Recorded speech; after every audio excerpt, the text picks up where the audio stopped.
Hi, I'm Brian Dalton, the creator of The Mr. Deedy Show.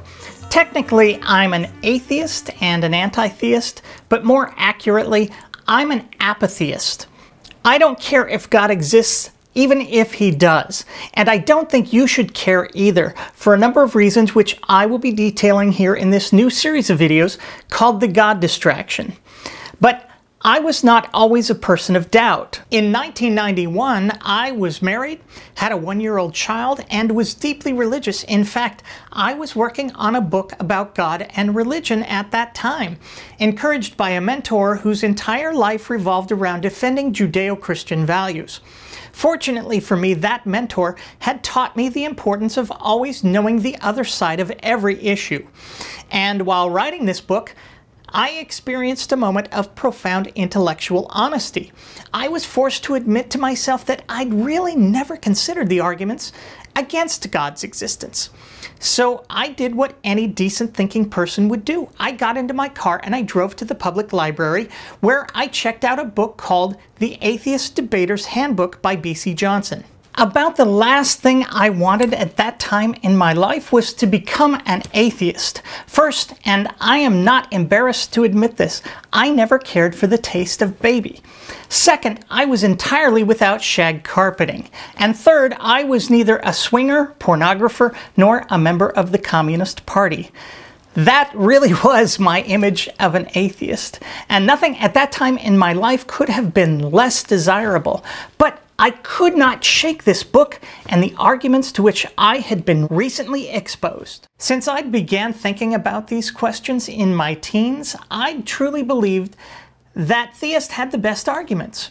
I was a believer in large part because of that. I'd recited the arguments myself 1,000 times, but when I think back on it, I realize that I'd done so almost exclusively to other believers or people who didn't really have strong opinions to the contrary.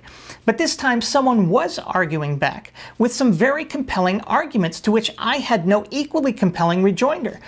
Desperate for answers, I set up a meeting with this mentor whom I was confident would have the answers. Instead, I quickly realized that he'd never really looked at the other side either. That sent me into full panic mode as I realized halfway through our conversation that I was going to become an atheist.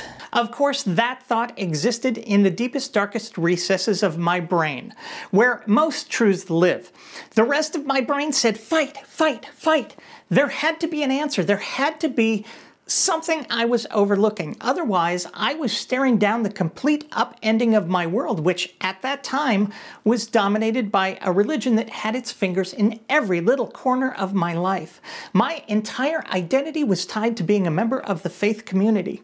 I had written and recorded an album of religious music, driving state to state, talking about the importance of belief and God. I was married in a temple. I taught Sunday school. This could not be. So I set out to salvage my faith, but, and this is a big but, I was not prepared to sacrifice my intellectual honesty. At the end of the day, I needed to be able to look myself in the mirror and say either I believe or I don't.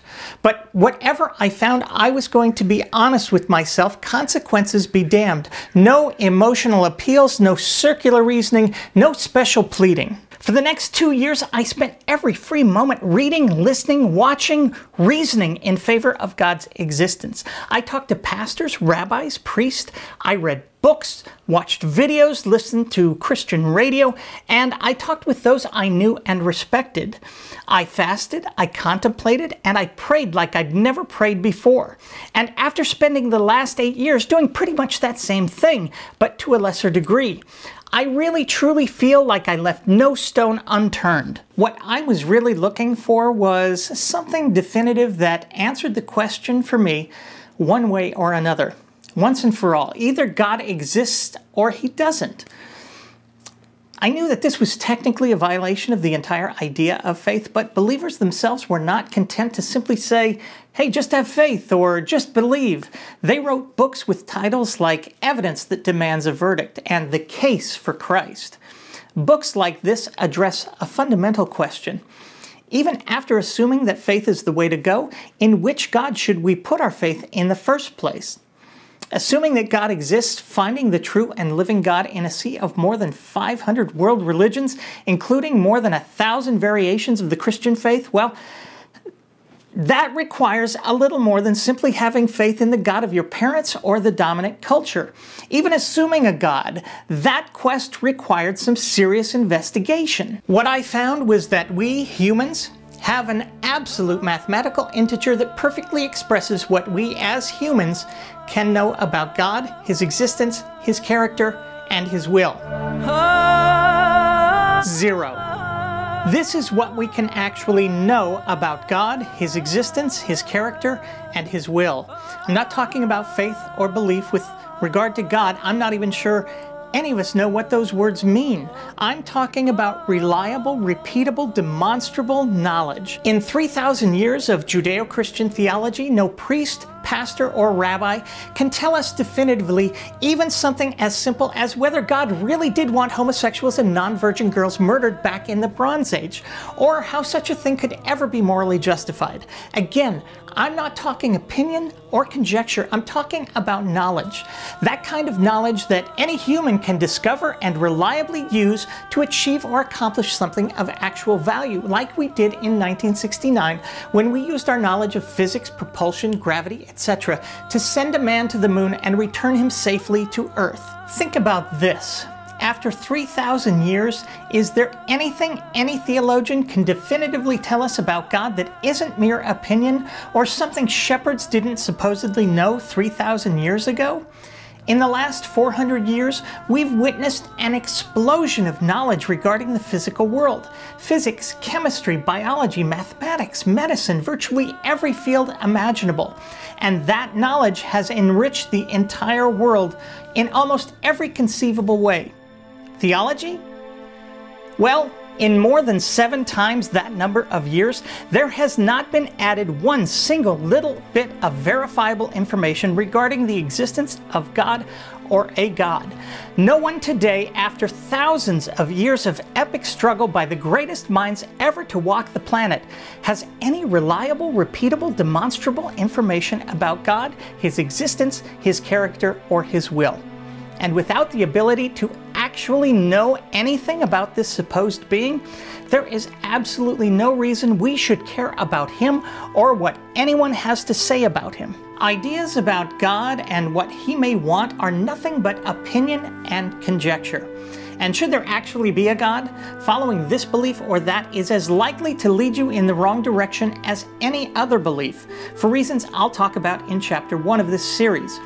Religious folks who've been arguing with each other and even killing each other for millennia over this belief or that, well, they might as well be arguing with and killing each other over Bigfoot's hair color, or whether fairies prefer ranch or Thousand Island on their salads. Heck, we don't even know if fairies eat salad. But we know as much about fairies and their food preferences as we know about God and His purposes. Nothing. Talk of God, talk of His existence and what He may or may not want is an entirely knowledge-free activity and an expression of nothing but presumption and want. Now, believers will tell you that there are, in fact, at least compelling arguments for the existence of God. The Kalam cosmological argument, for instance. That may be the case. We'll examine that claim in Chapter 1, but even a compelling case for the existence of a God or gods does not compel us on its own to care about such a being, nor does it suggest anything about His character or will, even if such a being exists. And that's what I want to talk to you about next time. I hope you'll join me, and thanks for watching.